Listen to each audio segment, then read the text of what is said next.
Hope this works. In my haste to put the show together today, I sent David this wrong link, and now he's in Messenger. He's got the link, and he's about to join me on screen in a moment. And if you're watching live, welcome. If you're watching the replay, thank you. This is Stephen in Wiltshire in England. I'm about to be joined by David from Sarnia in Ontario. And this afternoon, or this morning, depending on where you are, we're talking about conducting awesome interviews. And if you want to take a look at yesterday's show, day one, with myself and David and Brigetti, then please do. You can either do it now or you can do it later. And we're just waiting for people to arrive, foremost among whom is David. That will be good. I'll drop that down the screen. Now, this is 5 days live, day 2. And during the course of the week, we're covering 5 different topics. I'm just waiting for a thumbs up from David, who's battling with his chair. He's got a thumbs up. And hello, David. Good day, sir. Everything works first time, you see. This is Be Live TV. Good day to you. Right, my apologies for that. I sent you 2 copies of the same link. I was in a rush this morning getting everything organized, but now you have the right link. Because to conduct an interview, not that we are going to do today, you need at least 2 people, don't you? Preferably, unless you like talking to yourself. Well, interviewing yourself might be an interesting thing to do for one, but I mean, between us, we've done hundreds of interviews over the years, and they tend to be the more interesting ones where you're actually talking to somebody else. So we say hello to everybody who's watching the show. It's David in Sarnia in Canada and myself in Wiltshire in England. And when I was putting together the title for this show, I wanted to get something snappy. And conducting awesome interviews seems snappy, but it's not accurate. That's what we aim for, isn't it? Have it's the goal. Yeah, it doesn't always turn out that way. That's I guess that's part of conducting an interview too, is knowing how to handle the interview when things go bad. It is. You've got to be able to handle your guest, really. Yes. Not manipulate, but to actually steer them in the right direction. I'm just trying to get the screen back. I've done that now. Okay. Right. Okay. So where do we begin? Where do we find guests? Well, that's anywhere, I guess. And anywhere, I know we'll target that down, but Facebook and the internet's a wonderful thing. And one of the things it has allowed us to do is to be in more contact with our celebrities or people in general. And you'd be surprised by reaching out to, we'll give the celebrity status the example, I guess. We might consider them untouchable. Or we maybe in the past have considered them untouchable. Now you have the ability to reach out and ask. And a lot of the times you might be surprised just by asking. Asking is an art in itself, though. How to ask, how to come across professional, and that you're serious at what you're doing, and that you're not going to waste anybody's time. Meaning you've got to know how to expedite things sometimes. Well, I mean, the thing is, with social networking, the key is to become noticed by the person you want to talk to. Yeah. If you reach out to somebody, you've got 6 degrees of separation. If you reach out to somebody who's 5 or 6 degrees away, then they're not going to see what you have to say. What you've got to do is bring them closer and make connections on the various platforms. And it's a gradual process, isn't it? Yeah, well, it relates and connects to something we talked about yesterday, which is building relationships. Sometimes you can go right away and ask and say, hey, I'd like to interview you. I do this and that. And sometimes I go, yeah, sure. You might catch them at the right time. Other times you need to spend time building the relationship, and letting them check you out, I guess. And you won't get on a celebrity level. You certainly won't get certain people, but again, the opportunity to ask is more available now than it was in the past. So a lot of times, just the ask alone will do it. But building the relationship is still important, I think. I totally agree. And if you've got the time, then you can build a relationship with virtually anybody on social media. But you can actually start if you're thinking of interviewing. The good place to start is actually interviewing your friends. That's people in your inner circle, because everybody has a story to tell. I mean, the people we know, we've not interviewed each other. We could start there. Yeah. We've not interviewed Kelly. We haven't really interviewed anybody in our close circle in recent months. So there's an opportunity to reach out and say, right, okay, how do you feel about coming and talking about yourself and telling your story? Yeah. So you start at the beginning, start close to, and then work outwards. Yeah, I have a little bit of different advantage there, because my one weekly show is a community show, and it's typically about where I live. So I already have a lot of relationships in the city. So I have a lot to pull from, to say, hey, Dom, good to see you, buddy. There's an example right there. So but I've built those relationships over the years. And then, others have just recognized what I'm doing. And, I probably booked 3 interviews today because they reached out to me and said, hey, can I be on your show? So, building relationships in person is also just as important. But obviously, if you want to get beyond that, where you live kind of thing, you've got to use social media for that. But I think one of the things that, well, we sort of mentioned it yesterday, I guess, leading into today, is, do you do every interview the same, depending on what, don't like the stereotype, but what level, if they're a big celebrity, like would you treat Tom Cruise the same way you'd treat Stephen Healey, as far as setting up the interview and preparing? You might be a little bit awestruck if you're interviewing Tom Cruise, but having said that, what you'd actually want to do is for him to tell his story. Yeah. I think if you're going for an A-lister, then you would have to be prepared, because you probably do more research into an A-lister than you would. Well, I'm probably speaking total rubbish at the moment, but you'd probably do more research into the A-lister so you didn't get caught out by anybody later on. Yeah, well, I think the thing is there, like, so for example, like a lot of times you'll interview somebody, a musician or an actor is a good example. When you watch Jimmy Fallon and he's interviewing an actor, it's typically timing, meaning they've got a movie coming out. Yep. Right. So that's why they're on all the talk shows. They're doing the circuit to promote their movie. But one of the things, like, for example, Jimmy Fallon does is he just says, he just talks about them. And then at some point later, he might not even talk about the entire movie. He might interview about the person, their career, what they've done. And at the end, he'll say, and by the way, such and such is in theaters this week. And the interview is not necessarily about the whole movie, but the end point of it is the result is the promotion. Well, that's the aim, isn't it? I mean, it's brand building. Yeah. And soft sell.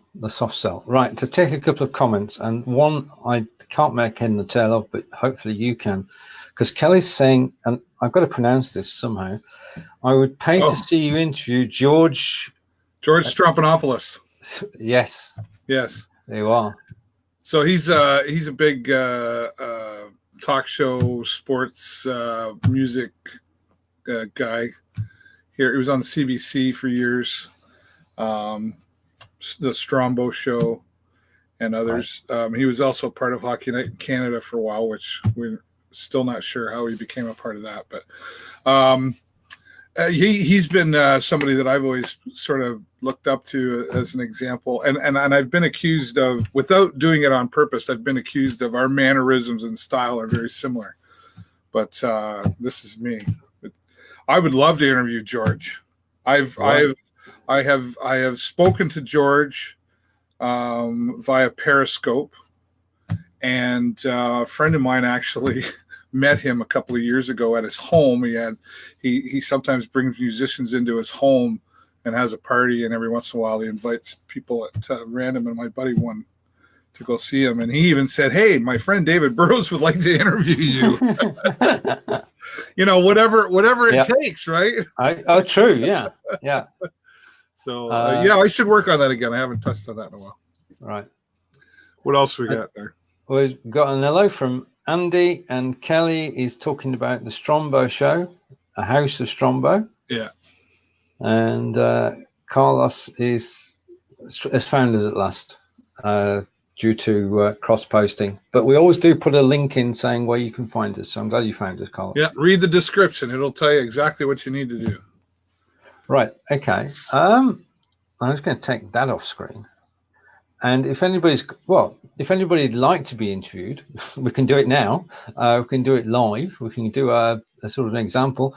And I've lost David, and David's gone down into the lobby, and I'm hoping that he could... Look, I'm going to put my hands up here too, because I did nothing. I did not click the wrong button. It's happened to me before, but we get one pass.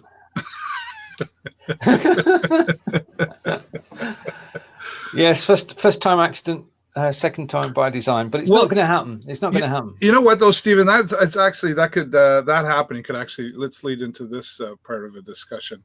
Okay. Conducting an awesome interview also requires training your people that you're interviewing to be prepared, because this is a technological world, and a lot of people are still finding this technology new. As far as I know that.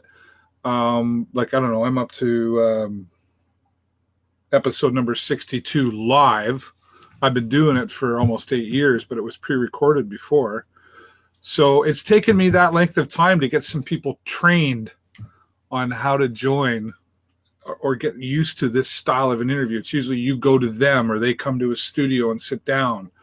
And it's important to train your person that you're going to interview and explain to them too, like if something like that happens, teach them maybe to refresh, sort of prepare them for the possibilities. Yeah. Well, indeed, you've got to meet up and you've got to check things out to make sure that they're going to work. Not necessarily on the day, but if you can meet before, the other thing you've got to do before the show, if you can, is to build a rapport with them. Yeah. So that you're not question answer. You're actually going and talking to each other, because it works better if you're talking to each other rather than at each other. Yes. And just a side comment from Facebook has been buggy the last couple of days, more than usual. I think we can all agree on that. We've had some fun in the recent days. And I say hello to everybody who's watching.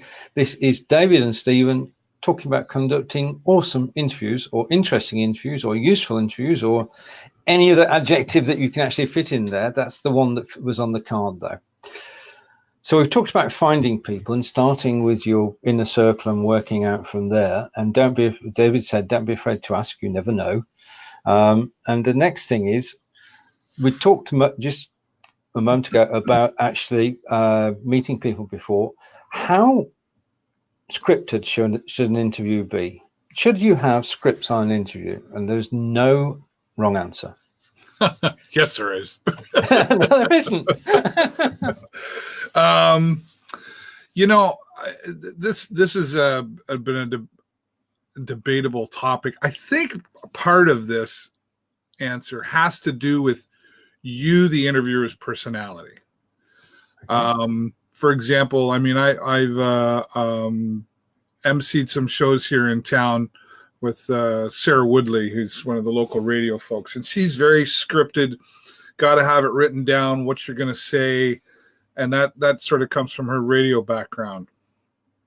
And now Steven's gone.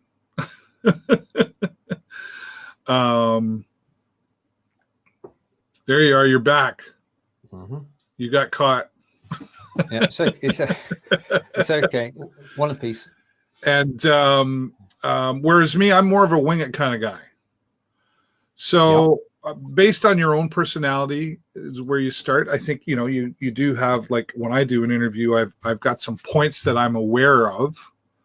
You wrote a book and it was about this, and why did you write the book and that sort of stuff. A little bit of background on them. But other than that, I kind of take it as a flow and where do they take it, and then where do I want to take it, and by combining those two aspects. And then sometimes and you got to know some questions not to ask too. I mean, if you're doing a show that's typically positive or positive to what you're speaking about or who you're speaking with, you don't want to bring up anything like, say, so what was that DUI you got last week too? Yeah. That kind of stuff, is I think you want to keep it positive. I mean, unless you're doing a show that is expected to be controversial. But then I think if you go on the Ellen DeGeneres show, you know what you're in for, the same way you know what you're in for if you decide to go on Jerry Springer. Oh yeah. Right. That's totally true. But scripted, I don't know. I used to send people a Google Doc that said, give me your name, address, phone number. I remember that. And then I'd ask for, give me 3 general things that you want me to ask. And then some people would be like, well, just ask me. And it was more of I think, intimidating to send people that. I think they just wanted to have a rough idea as to what to expect, and most people were just like, fire away, Yeah, I think if you try and script a whole show, you're setting yourself up to fail, because if you say, right, okay, I've got these 10 talking points, I'm going to get through those 10 talking points, hell or high water, then you like to cut stories short. Yeah. So it's self-defeating to have a totally scripted interview.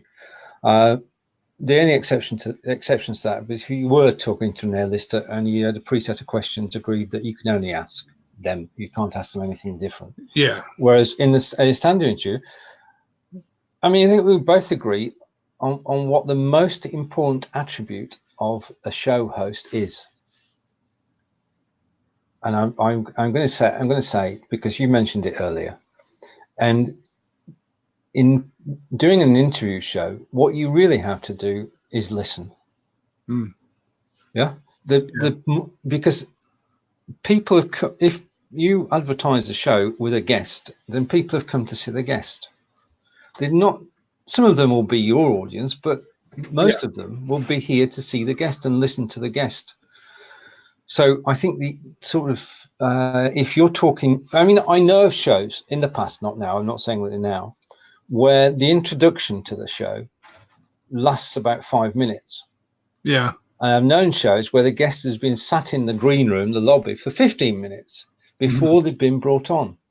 Now, when we started our show today, we were chatting away within a minute. And that means your audience is engaged within a minute. If you are becoming and talking about everything other than your guests for the first few minutes of the show, then you're losing the opportunity to actually start off on a positive note, because you're talking about yourself. Well, yeah, it depends how your show's laid out. Like I lay mine out, like the first 15 minutes is me talking about events happening in the community. And it's sort of been the,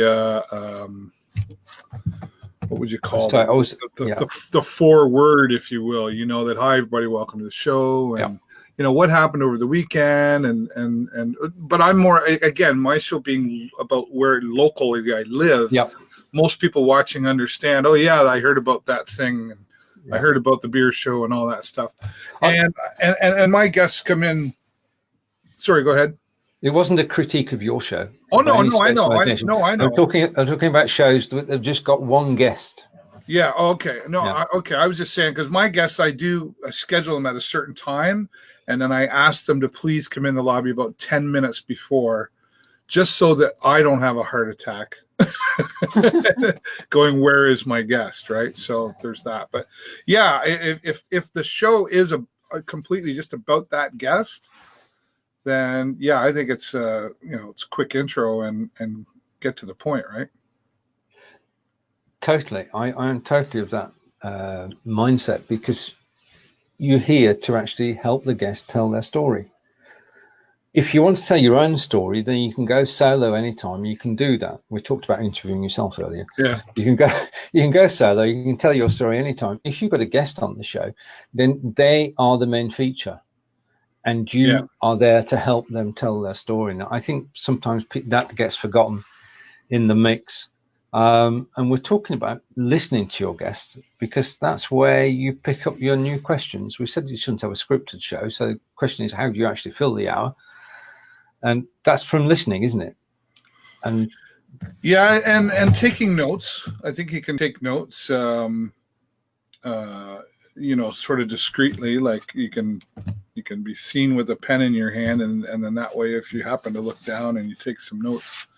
I always let my guests know too that, especially if it's multiple guests, but even with one guest, I let them know that if I happen to look away for a moment, or if it looks like I'm looking away doing something else, please don't feel that I'm ignoring you. I am listening. Understand that I'm also producing the show, and that if I am looking away, writing something or doing something, you're probably in full screen, so the audience doesn't see that I'm looking away from you, because they might think, is he even paying attention to his guest?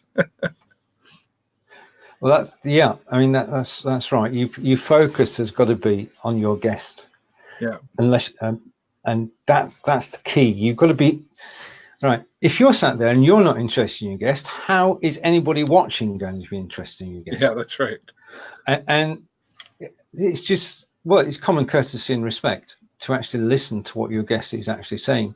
Whether you don't have to hear everything they say, what you're actually looking for is hooks that you can pull on and ask questions from in the show. I mean, when we do a show together, which is 3 times in 2 days, wow. When we do a show together, we know how to where the hooks are, and we can actually carry on a natural conversation and follow on from each other quite naturally. And that's brings me on to my next thing.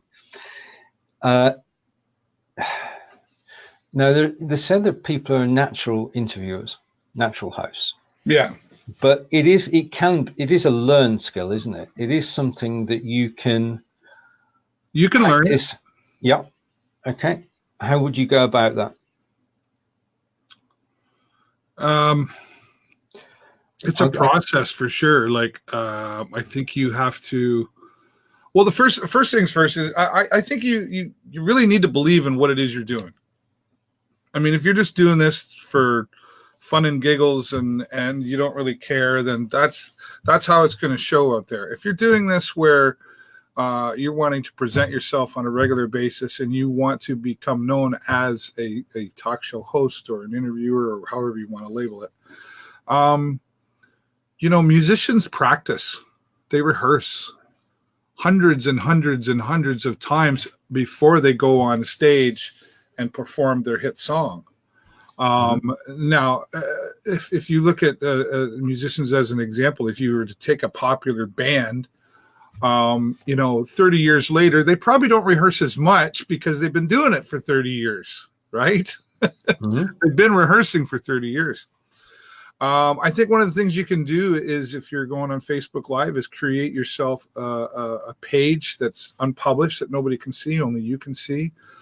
Or maybe you do that and you share it with 1 or 2 of your friends and go live. Just, kind of like the old, I don't know, hair like this. It's not a hairbrush, but there's my remote. Just a minute. Hey, full screen. Get in front of the mirror and practice, right? The old airbrush trick. Yeah. Okay. Yeah, I'll go with that. And just have fun. It is just practice. That's the key. That's the other thing. If you enjoy interviewing people, if you enjoy talking to people, and that comes across in the way that you actually ask questions, and in the way that you listen, and the way that you pay attention. If you're enjoying what you're doing, then people enjoy watching. Yeah. If you're struggling to actually get your act together, then people will be supportive. I've never met anybody in live video yet, apart from the couch people, who are not supportive of anybody doing a show. So we're mutually supportive, which works well. And if you are struggling, as I discovered, it happens to us all. You do a show and you prepared for it and you're ready for it, and then you get to the actual show, and not saying you lose the plot, but you lose the thread. Now, I've seen experienced people do this, and it happens from time to time. And that's when our friends in the audience can help by pushing us along. And one particular show, I remember someone who was watching and listening said, he's struggling, I'm going to join him. So straight in as a guest. And that's what I love about the live video arena. Yeah, well, that is an advantage that we have here, is, say, compared to television even. You know, television doesn't invite their audience to join. No, that's true. That's true. And we have that advantage. And we can all get caught off guard, or things can go a direction we didn't mean them to. And even a professional can sometimes struggle with getting things back on track. Well, you learn from your mistakes. And if you don't make mistakes, then you're a robot, and you can't do an interview being a robot. We will never be replaced by robots or bots. No. Because I hope not. We're just getting started. We're pioneers. Keep the bots out. One of the things that decides on how the interview goes as well is the topic. Stephen, you've seen me do shows that are probably quite humorous, and you've probably seen me do other shows where I can get pretty passionate and even emotional about the subject, right? And like politics is a good example, right? It's easy to have two different politicians, one from the left, one from the right, and the guy in the middle having a conversation. And if you don't take care of things, that could go really bad because people get emotional about their beliefs. And even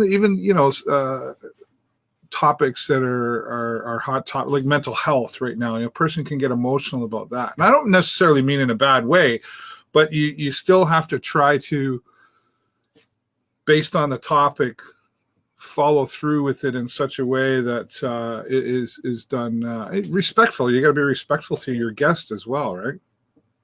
Even if you don't agree with their opinion. Especially if you don't agree with their opinion, because you don't want to be part of whatever argument is going on. I mean, there are three areas that it's difficult to run the show. And two of those, religion. It's very difficult to have a show about religion and not offend somebody. Yeah. It's very difficult to have a show about sex before 9 o'clock. And if this, again, another go. And those are two of the three. The third one will come to me in a moment. I'm pretty sure of that. I think money as well. Money. Religion, sex, and money.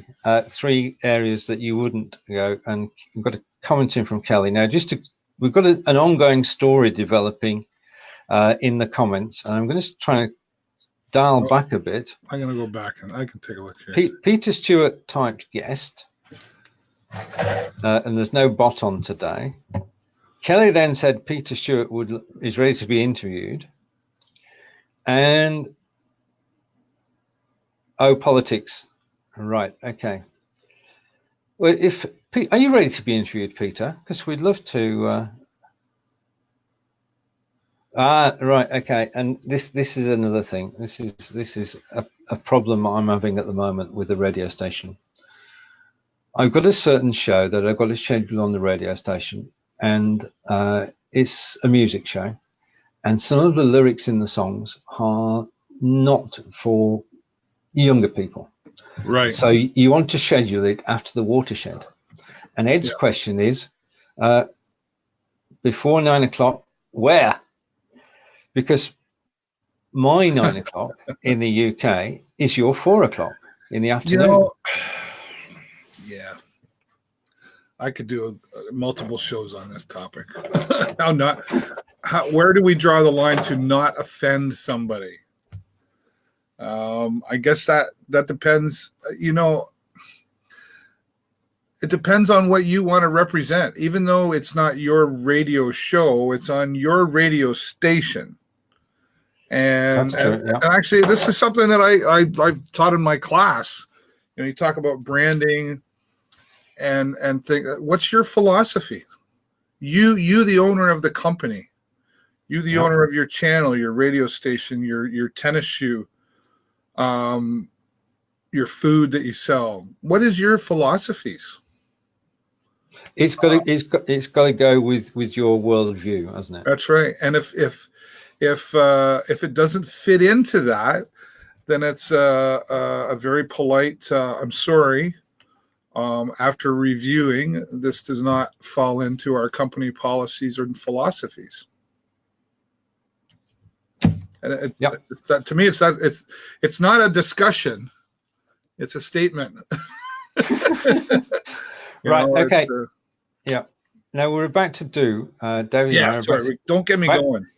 No, okay. We're about to do a live interview, and he doesn't know what he's let himself in for, but he has volunteered. Okay. I can see two of them at the moment. I'm hoping to get one through. Yeah, we only want one. And what's the topic? We have to know. There's the thing. What's the topic of the interview? Shall we find out about Peter's background, the sort of town he was brought up in, and his experiences serving in the forces? And okay, I'm still waiting for Peter. In the meantime, we've got a link from Ed. And we'll follow that up after the show, Ed. Thank you for the link to YouTube. And Kelly is saying, I've heard it all on radio. Some get away with it, some don't. And Howard Stern is a good example of that. I got 4 words for you, Kelly. Just 4? Baby, it's cold outside. Is that code? And if so, what for? You didn't hear about that? At Christmas time. Yeah. Baby, the Christmas song, Baby, It's Cold Outside, was getting banned from several radio stations in our area because it was offensive to the fact, Baby, It's Cold Outside. And it's about a girl who has a little too much to drink, and she's maybe going to go home and sleep with the guy. Right. And that not that it was a Christmas song by Dean Martin. Right. Wow. They stopped playing it. Who'd have thought? Who'd have thought? Everybody loves somebody sometimes. Where do we draw that line? That has to be up to you and what you're putting out there as far as the interview. Because there's some people, for example, like I would not interview on my show. Doesn't fit. Well, yeah, I've got to agree with that too. You wouldn't tell them. That would be bad form, as we say in the UK. But there are people who you would avoid. Yeah. It's probably true that they wouldn't have you on their show either. So, well, and politics is a good example for what I do. I get approached regularly. Can I be on your show to talk about my local party and da da da da? And we just had our municipal election here last year, and I didn't have any of the politicians running on my show. But what I did do was do a separate show with former politicians and some political experts locally, and we did a show about it. Right. And that was a whole different atmosphere than if I were to have the candidates on my show. So, MS is a hot topic for interviews. Yes, Dom, for sure. Indeed. Yes. Okay. Now, what happens when you run out of things on your agenda, David? What happens when what? Sorry? You run out of items on your agenda. Well, All right. first of all, don't tell anybody that you don't have any, Right. Okay. and then make them Right. up. Okay. And I don't need to make it up now. We're good to go as we welcome from Aberdeen in Scotland, Mr. Peter Stewart, who has volunteered to be interviewed. Are you sideways at the moment, Peter? Is that better? Nope. You're still sideways. Okay. There you go. Now you go. All right. Okay. And welcome, Peter. Welcome, Peter. How are you today? Oh, I'm feeling not too bad. Yeah. All dressed up today, look. Tilt your camera down just a little bit so we're not just seeing the bottom of your nose. No, you're sorry, Peter, you're fine. We've got in the version of Be Live at the moment, we've got the situation where a mobile feed doesn't show up correctly in the guest section. Oh, okay. There you go. That's better. So you're perfect. Right. You're perfect, Peter. Because I had problems with my iPad app there, so I just had to rush on. Right. Yeah, so that's why. We're good. Okay, right, so first of all, that was an interesting bit about having an unpublished page to practice with someone. I thought that was good. Yeah, it was a good bit of information. Yeah. So what would you call the unpublished page then? What do you do? What do you call it? Test page or something? Well, in Facebook, you just create a page like you normally would. And then there's a setting that says you unpublished. So in other words, nobody else can see it but you. Okay, that's fine. That's great. Right. Okay, and I've taken my earbuds out. I can talk. This is a second-hand phone that I purchased, and it seems to be doing fine. Right. Okay. Right. The interview commenced, Peter. Okay. Right. Where's your hometown? I know you're in Aberdeen now, but where's your hometown? My hometown is Aberdeen. Born and bred in Aberdeen. For the past 59 years. Yeah, I've only left it once. Okay, what's special about Aberdeen? I mean, to anybody who's not been there, what places would you point out as being places to actually go and take a look at? One of the first things I would say about Aberdeen is it's a hidden gem that most people, when they come to Scotland, they bypass it. They'll go from Edinburgh to Inverness. But Aberdeen, one of the proudest claims to fame is the won Britain in Bloom 9 times in a row, and they had to be banned from entering again because they'd won it 9 times in a row, and that was by a Mr. Welsh. So we've got some beautiful gardens, and unfortunately it's not so good now because they used to spend a lot of money on flowers and things like that, but with the cutbacks, it's a very clean city. The people are friendly, and we're cosmopolitan because we've got many religions here. We've got many people from different countries because of the oil. Expensive city. It's an expensive city to live. Yes, yeah, it is an expensive. So there's a divide. There's the haves and the have-nots. Or to give you an example of what happened in the city, people weren't employing people who were in the oil sector. And they went on to Facebook and complained, we're not getting employed. And many people came back at them and said, well, when you had the good times, you rubbed our faces in it. You wouldn't work for our money, you told us. Right. So there's been a bit of a divide in the city between the oil workers and the normal workers. So that's right. Aberdeen. Well, from Aberdeen, we'd go down to Glasgow and Edinburgh, and Lynn is saying she's just returned home from Edinburgh. Mm-hmm. Would she prefer Aberdeen, Edinburgh, or Glasgow? Well, you're asking me that? Oh, yeah. This is your interview. Well, I've got to say, I'm an Aberdonian, born and bred, and I've got a soft spot for my own city. But if I was going anywhere else, I would go to Glasgow. That would be my second choice to live. Although many people are leaving to go to Edinburgh because that's where the money is at the moment. That's where all the people are going to, the engineers. There's a lot of people leaving Aberdeen to go to Edinburgh because that's the place to be now. But come back to Aberdeen if she's coming back. If that was the question. Okay, and thank you, Lynn. And originally she had the spelling of city, and now she's got the English spelling of city. Okay. Yeah. Okay. Right now, the thing is, this comes to the point now, and David, that we didn't actually prepare for this interview, did we? Should we have? No. We didn't pair or prepare. Prepare. Well, I think, there's certainly something to be said for preparing. The Scouts have been saying it for hundreds of years, be prepared. To have a little bit of background on your guest specifically. I mean, I don't think you have to overdo it. I think if you have too much information, it can spoil the interview too. Well, Stephen knows me quite well now, and he knows what's happened in the past and where I come from, so I'm sure he would have been able to dig something out of there. Yeah.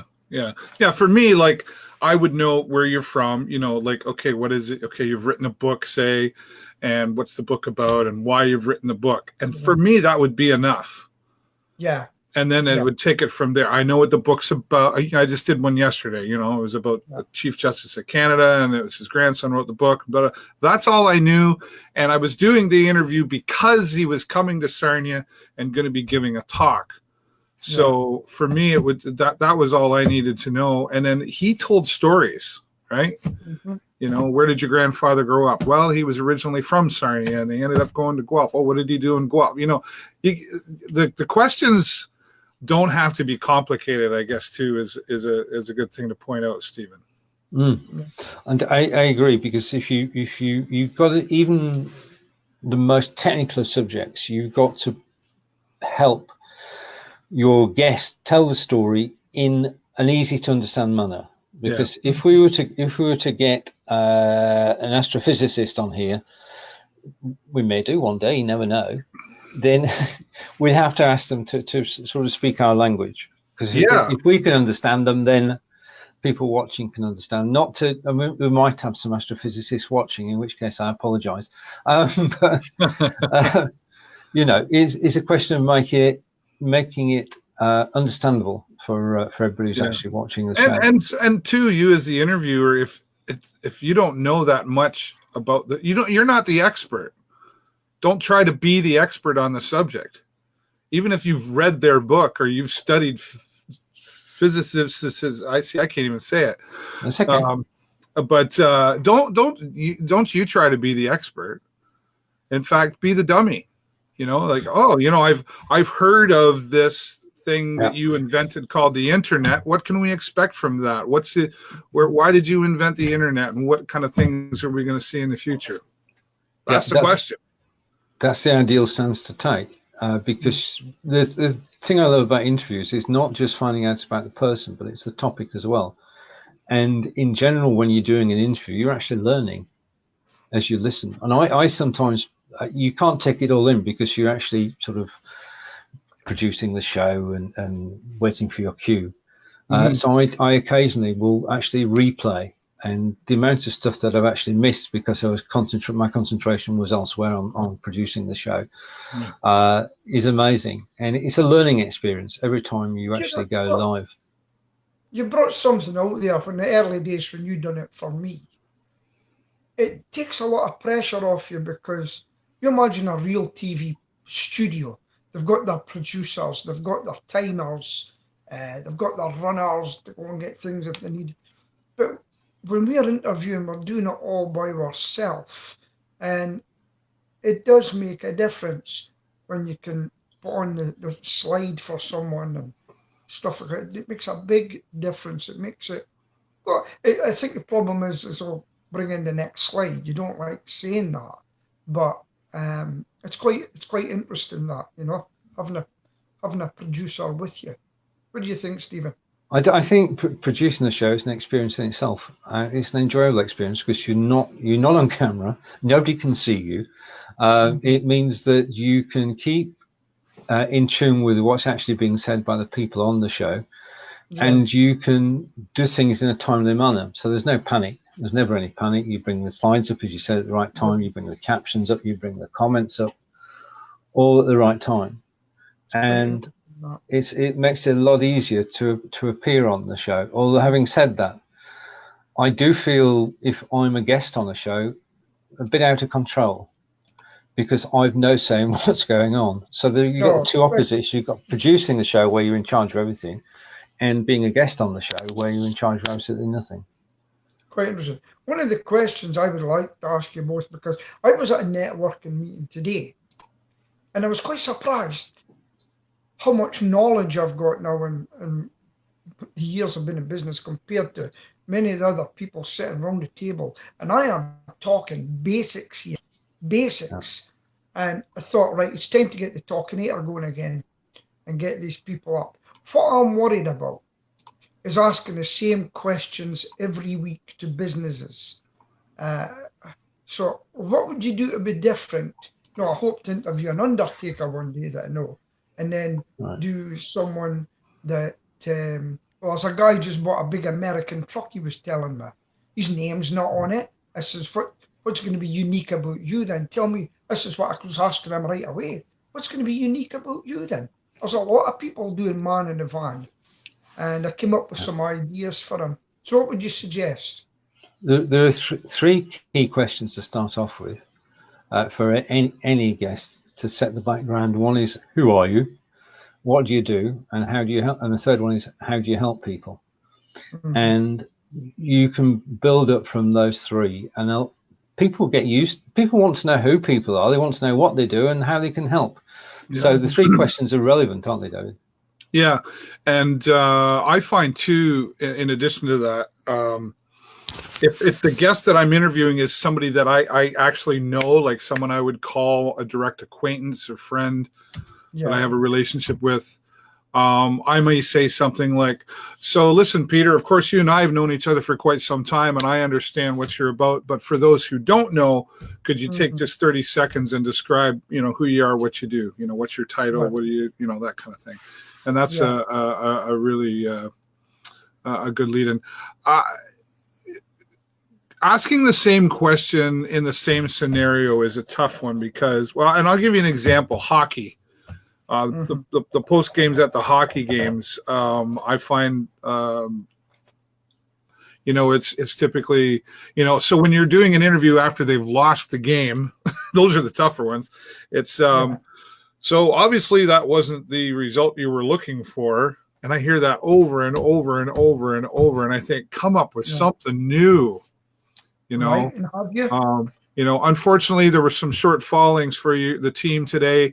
What would you attest that to, and what do you think you need to improve on for the next game coming into that? I think you have to spend some time thinking about it. A thesaurus is a great thing. There are little cheater tricks. If you were to take a question and type it out, there are sites on the internet you can go to that you could Google like how to rephrase a statement, and it'll take those words and rearrange it into something else for you. And that might give you an idea on, it's the same question, but just different words, right? It's a different way of asking the same question, but I think it's important to be creative or you sound repetitive and boring. Well, I'll tell you what, sound like a robot. No, since we've met each other, no, I don't know how you're getting on with web capture, but I'm going to wait. I have to give a talk to 500 people at a school celebrating success. And they said, well, have what you're going to say beforehand. And I says, why? She goes, the reason is we've got a couple of deaf people in the audience, and we want the interpreter to have an idea of what you're going to be saying so they can do it. I said, that's very interesting, but I says, you've not obviously heard of web capture. And a meeting in the school was absolutely brilliant. I was able to pass them on a few things with my knowledge of what I've picked up online, and they didn't know about web capture. And they thought this was a brilliant thing. I says, you just do this, you do it, and they're going on. So it's quite amazing, Right. One final story before you leave, David and I, to close the show, Peter. Yeah. Kelly has been asking, can you explain where the hashtag never again came from? The floor is yours. So those of you who know me, know that I had a triple heart bypass, and I'm now going out cycling again. And I've been doing things like 25 mile, 29 mile, and one day it was a 31 mile. But the 21 mile was with fast people. And every time I come back absolutely exhausted, I type into Facebook, done this today, done that, hashtag never again. And then I do it the next day. Peter, thanks for joining us. Enjoy the rest of the day. Peter. See you on Thursday. That was Bye. very good. I like this system. Bye-bye. Bye. Right. Okay. And we're good. And I think right. Okay. So there we have it. Impromptu interview. And I've been prepared because we've been broadcasting with Peter for the last 3.5 years, I think. Yeah. Right. Okay. So, right. I think one thing that we've perhaps not covered, and it is the responsibility of every show host. And we've covered it slightly, and that's setting them, because we set the mood for the show. We decide whether the show is going to be deadly serious or fun and informative. Yeah. And that's a decision you take before the show, isn't it? Oh, for sure. And again, that the topic dictates part of that, right? You know,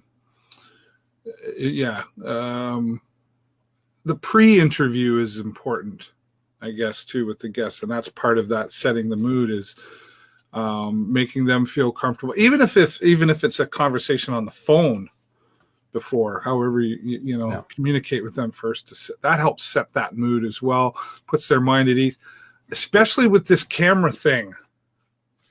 Lots of people don't like being in front of the camera. I've had people say, "Can I just call you?" Yeah. Like, well, no, it's a video show.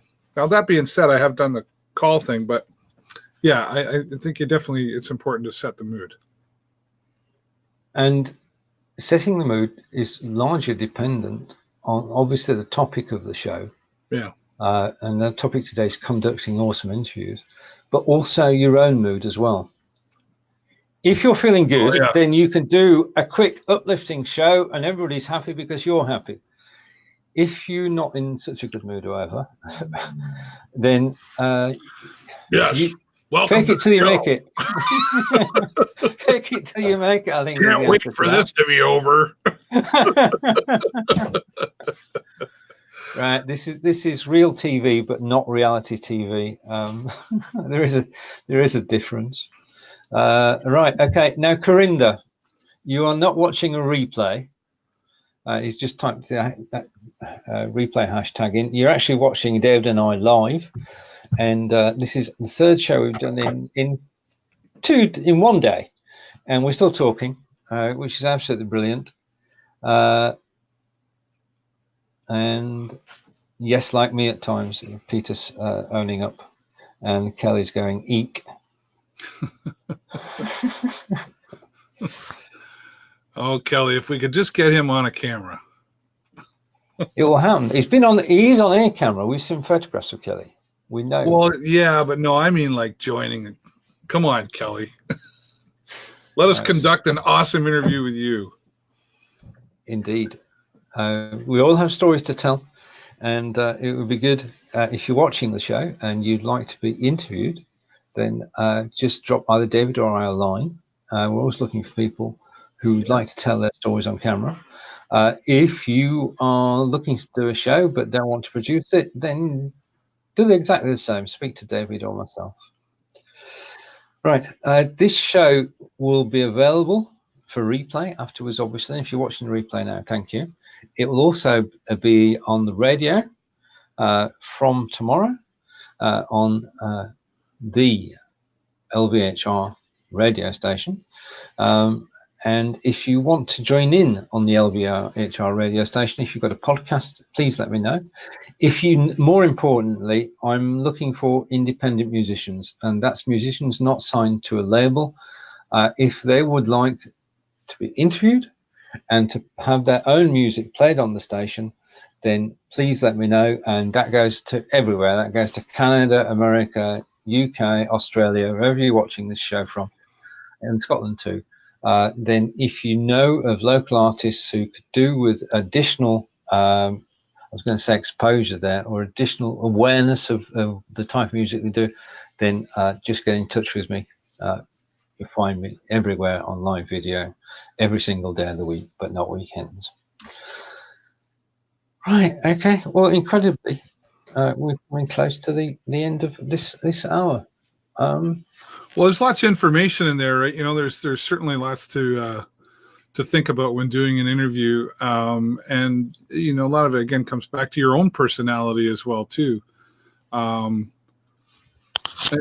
think if you're nervous, your guest will be nervous, and you know, you just want to just have fun, just relax, just have a good time. I think is a big part of it. You know, we could show videos of people doing interviews and we could critique it and go, oh, well, you know, maybe he shouldn't have said that or shouldn't have done it. It's live, folks. Just keep, I'll tell you, yesterday and last week, my show on a technical standpoint was not as good as it should have been. Guests hadn't shown up, or they were having trouble getting in, or internet sucked or whatever. And you just push through, you just keep going. And I just laugh. The gods heard David saying then that there were problems on his shows, and they replied by actually dropping him from the show. And this is live video. Hopefully David will be back in a moment. That's genuine. I didn't press the button. David is gone. He'll be back in a minute. I think if you found the guest and you created an awesome interview, then one of the things you should not be afraid of, and I think all guests should do this. Welcome back, David. I think all guests on the show should do this, and that's they should carry the weight of promoting the show. Simple as, if you're going to promote the show, you're actually promoting them. They, in turn, should promote you. So never be afraid of actually asking your guest to share the show before it starts, yep, during and afterwards. David, have you gone silent? Hello? I'm just going to check whether David's actually talking or not, or whether he's still... Right, okay. I don't think David's pretending to be still. I think David actually is still. If you can see David moving, please say, yes, I can. Oh, I love live video. Nothing ever goes totally according to plan. I'm going to drop David back into the lobby, and hopefully he will make it back again before the end of the show. These are gremlins. These are sent to try us. It doesn't matter at this stage whether my earpiece falls out or not, because I can hear what I'm saying. If you joined the show today and you're looking for awesome interview tips, I hope that you found some which you can take away with you. David and I are always available to answer any questions. Hello. And now you're frozen. And this is just what I was talking about, folks. Like when things go wrong, you just got to push through, because Stephen, you're frozen now and you need to refresh, and I have no control.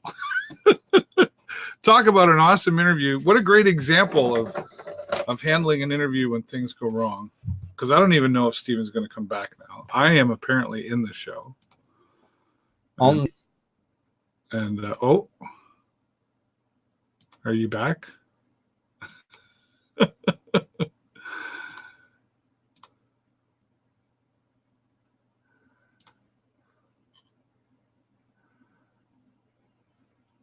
Yep, it's just me apparently.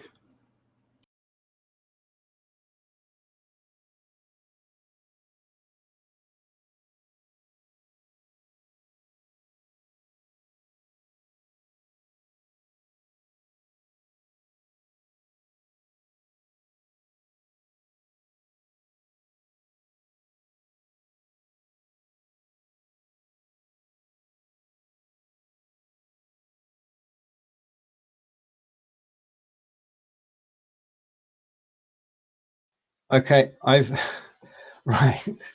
If you're still here, thank you for your patience. Technical gremlins are part of every single live broadcast that we do. I'd like David's trying to get back but can't. So for watching today, thank you very much.